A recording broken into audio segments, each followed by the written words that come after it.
A police officer and now a self-confessed sex killer, Wayne Couzens faces the grimmest time in prison.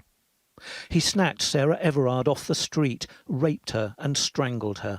He still hasn't explained why.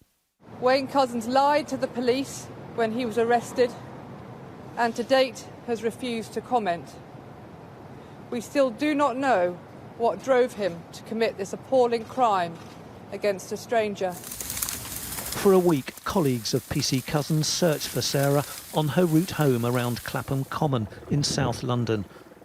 The marketing executive had been visiting a friend and decided to walk the 2 miles to her Brixton flat.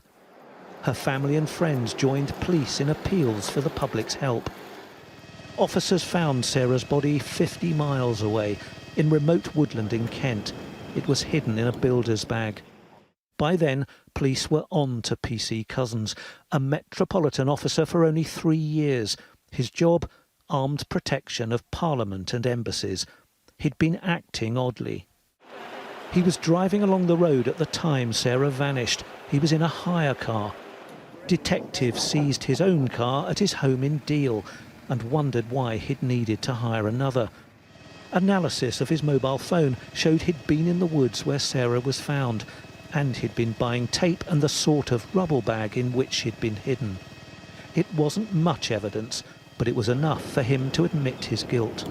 All of us in the Met are sickened, angered and devastated by this man's crimes. They are dreadful. And everyone in policing feels betrayed. The investigation is under scrutiny. A dozen officers, Met and other forces, may face misconduct charges. One issue, the arrest of Couzens on indecent exposure allegations days before he killed Miss Everard. Couzens appeared by video link from prison. He sat hunched, his hands clasped together, staring at the floor, rocking slightly from side to side. His lawyer, Jim Sturman QC, said he would have to bear the burden of his crime for the rest of his life. And he'd told his lawyer, "I will deserve it." Couzens will be back in court in 2 months. The sentence will be life imprisonment. The number of years will be many. Martin Brunt, Sky News at the Old Bailey.